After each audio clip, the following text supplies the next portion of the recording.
l'invité de la matinale. KTO Radio. L'été, c'est une période propice pour prendre le temps et pour certains, prendre le temps rime avec lecture sur son fauteuil préféré au pied d'un arbre ou face à la mer. Notre invité vous accompagne dans le choix de ses lectures et il y en a pour tous les goûts. Mathilde Maillot, bonjour.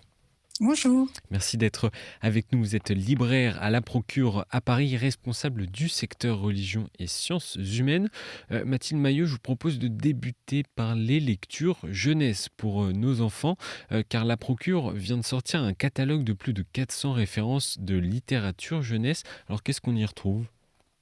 Alors oui, dans ce catalogue qui vraiment a été un gros projet de libraire et de librairie, eh bien nous avons donc voulu déployer 400 références pour tous les âges, à partir de 2 ans à peu près jusqu'à l'âge du lycée. Ça a été vraiment un énorme plaisir collectif que de replonger nous-mêmes dans nos propres lectures et nos propres souvenirs d'enfance et de lecteurs très très heureux.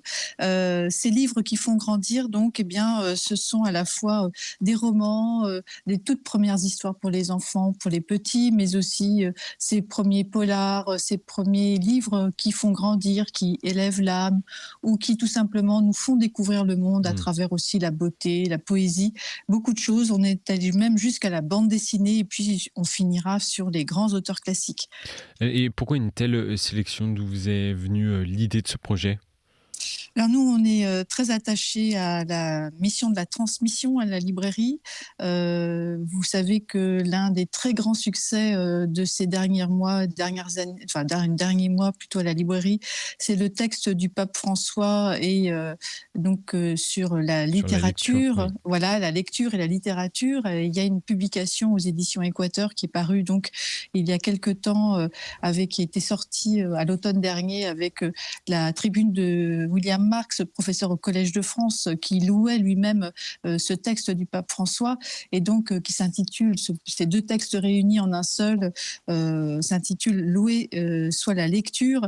Et en fait, ça a finalement fait résonner en nous cette envie que nous avions depuis plusieurs années déjà de consacrer un catalogue, puisque nous aimions faire des catalogues, à la littérature jeunesse, parce que ce sont 2 très gros rayons à la librairie qui drainent énormément de lecteurs passionnés. Et nous sommes une librairie aussi de transmission. Nous sommes une librairie où nous accueillons des familles depuis plusieurs générations. Il nous semblait totalement évident finalement de consacrer un catalogue à cela. Donc voilà, nous avons décidé de faire ça. Et qu'est-ce que vous proposez d'ailleurs pour les enfants avant 8-9 ans ? Alors, je ne sais pas, ça commence par, voyez, la première tranche d'âge, c'est de 2 à 4 ans, qui s'intitule donc Grandir. Alors, c'est l'occasion de faire découvrir, bien sûr, redécouvrir bien ces grands classiques du Père Castor, par exemple, ou vraiment de l'École des loisirs, ces grandes maisons d'édition qui accompagnent les petits depuis des générations entières.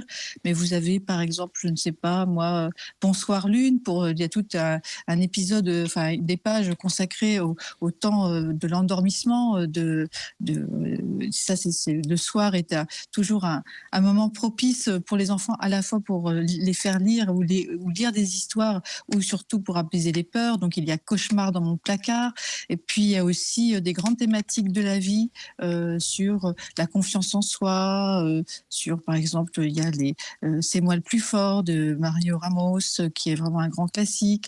Il y en a beaucoup d'autres, et puis aussi c'est le temps aussi de la fantaisie. Il y a des auteurs anglais, français, qui sont des classiques ou pas d'ailleurs. Vous allez retrouver autant Boucle d'or qu'un auteur très connu des enfants qui s'appelle Cantwin Blake, avec Zagazou, qui est une formidable petite histoire très décalée, très britannique, mais pleine de poésie et de drôlerie. Il y a Max et les Maxi-Monstres, il y a le Bonhomme de neige, et puis bien sûr toutes ces grands classiques du Père Castor. Et puis au fur et à mesure, eh bien, on va aller vers des auteurs un petit peu pour plus grands. On redécouvre avec bonheur Mon arbre de Gerda Müller, qui est une espèce de une grande illustratrice qui a accompagné beaucoup de générations parce qu'elle illustrait des livres de lecture à l'école primaire. Et là, on découvre en fait dans ce livre, eh bien, deux, trois enfants qui découvrent le monde de la forêt. C'est un texte qui est ancien, dans les années 80, mais qui montre avec une précision du trait et cette poésie que Gerda Müller avait, eh bien, ce qu'est la forêt avec en son sein son roi qui est le chêne, et autour de ce chêne, eh bien, tourne tout un écosystème que ces trois enfants vont découvrir. Et à l'heure d'aujourd'hui, ça nous a semblé extrêmement pertinent de faire redécouvrir aux enfants, eh bien, la beauté de la nature à travers ce livre. Des enfants aux parents maintenant, et on poursuit avec vos conseils de romans pour cet été. Alors, quel est votre coup de cœur ? Alors, mon coup de cœur, c'est un ouvrage qui est donc un roman qui est publié chez Lattès et qui est donc paru il y a plusieurs mois déjà, mais qu'il est bon, si vous ne l'aviez pas déjà lu, de lire cet été parce que ça a été un coup de cœur de l'ensemble de la librairie et de moi-même. Ça s'appelle Madeleine avant l'aube de Sandrine Colette, auteure bien connue de policier et qui publie là chez Lattès bien un très très beau roman, à la fois très onirique, très envoûtant sur une toute petite fille qui va être retrouvée dans la forêt, une petite fille sauvage à qui il va falloir tout apprendre, parler, et elle va être élevée dans une famille. On pense au Moyen-Âge ou un peu plus tard. C'est ce qui est omniprésent dans ce livre, c'est vraiment la beauté des relations humaines un peu âpres, dures. Nous sommes vraiment soit à la fin du Moyen-Âge ou un petit peu plus tard. La vie est difficile, nous sommes chez des paysans, il y a des histoires de famille, mais surtout, c'est ce qui envoûte, c'est vraiment la langue très pure, très déliée de cette écriture qui tout de suite nous happe. Très belle, c'est très poétique aussi.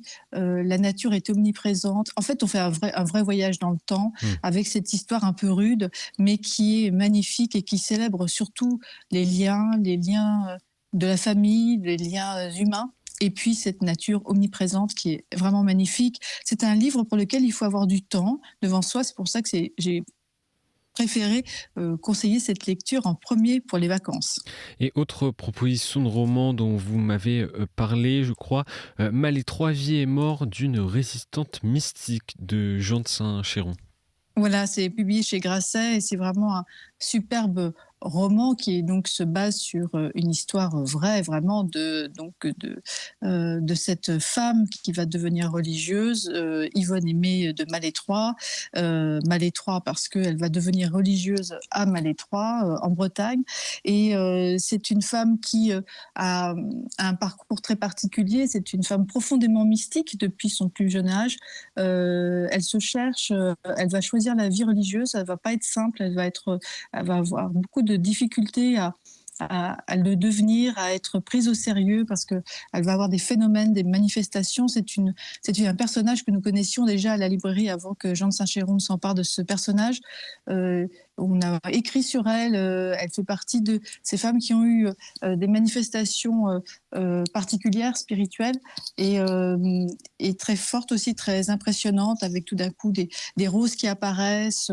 Elle a été très malade pendant toute sa vie, et c'est une femme qui, par ailleurs, a eu un engagement extrêmement important au sein de sa communauté et qui va engager sa communauté dans la résistance aux toutes premières heures de la guerre.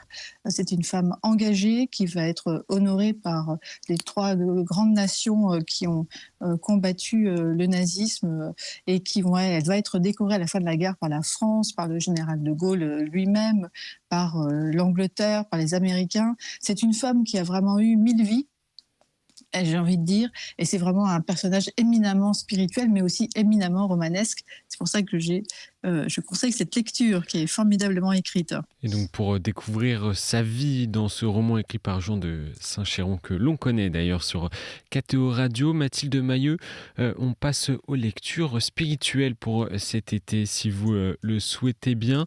Même question, quel est votre coup de cœur de lecture spirituelle ?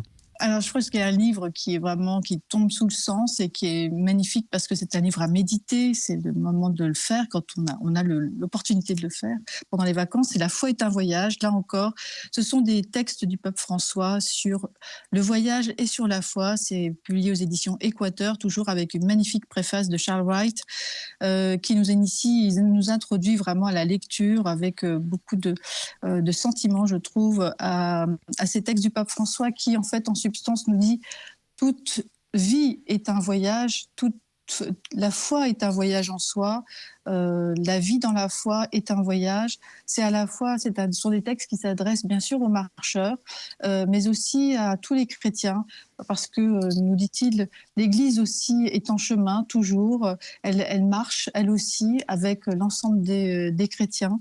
Et ce chemin qui nous est donné comme finalement comme but pour tout chrétien est magnifique à méditer. C'est vraiment ce sont des textes petits, courts, précis, mais qui finalement sont vraiment très très sentis. Et je pense qu'il rejoindra ce texte beaucoup d'entre nous pendant cet été. Et autre proposition, comme un bréviaire, c'est le livre Paysans de Dieu de frère François Cassin-Géna, Trévédy aux éditions Albin Michel. Oui, c'est ça. C'est vraiment un magnifique texte. Je ne sais pas si je peux dire autre chose que ça. Ce moine bénédictin qui a décidé de continuer, de poursuivre sa vie religieuse en terre du Cantal, ici célèbre dans ce texte dans ce livre que j'aime appeler comme un bréviaire de l'humanité priante qui loue le Seigneur à travers ses pages.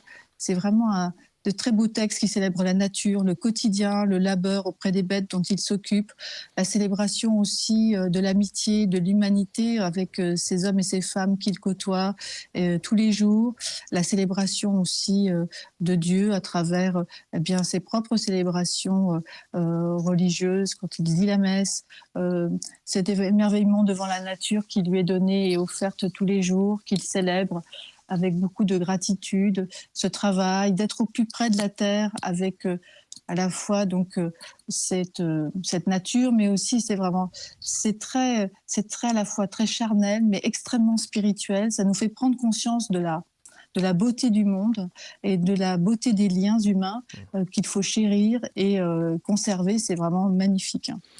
Et une dernière proposition pour conclure cette interview en lien avec l'actualité tragique en Terre Sainte et qui est pour vous une lecture très importante, vous vouliez en parler. C'est le livre du frère dominicain de l'École française de Jérusalem, Olivier Thomas Venard, Il nous reste la foi aux éditions Grasset. Oui, c'est ça. C'est vraiment un texte très, très fort. Il ne faut pas avoir peur de ce texte. À la fois, c'est un texte, je trouve, qu'il faut lire. Il faudrait que tout le monde lise ce livre parce qu'il se pose en tant que chrétien, en tant que frère dominicain. Les dominicains sont des prêcheurs. Ils prêchent la parole. Et finalement, il se dit, en tant que prêcheur, je ne peux pas me taire. Et nous ne pouvons pas, finalement, ne pas lire ce livre parce qu'en tant que chrétiens, nous pour qui la Terre Sainte est si importante, il faut aussi se confronter au réel qui nous explique, mais avec beaucoup de sensibilité, d'amour de cette terre qu'il côtoie, et avec d'amour aussi pour les populations qu'il connaît bien, puisqu'il les côtoie parce qu'il en a des amis à la fois chez les Juifs et chez les Arabes. C'est vraiment Juifs, musulmans, ensemble, chrétiens, essayer de tisser et de toujours gagner ce lien de fraternité. C'est ce qu'il nous dit dans ces pages, avec beaucoup je trouve, vraiment d'intensité. Moi, c'est un texte qui m'a énormément touchée et qui appelle aussi à la responsabilité de chacun dans la foi, dans le respect de l'autre. C'est un texte qui est très fort et qu'il est bon certainement de lire cet été avec du temps devant soi, parce qu'il y a une hauteur de vue, une hauteur spirituelle, et il nous emmène finalement assez haut. Eh bien, merci beaucoup Mathilde Mailleux pour tous ces conseils de lecture. Hein. Il y a de quoi faire pour cet été, et tous ces livres sont à retrouver à la librairie La Procure, à Paris dans le 6e arrondissement, mais aussi à Rouen, Bordeaux, Montauban, Lyon ou encore Nice. Voilà pour les lieux où se trouve La Procure. Merci à vous d'avoir été avec nous ce matin. Merci Maxence.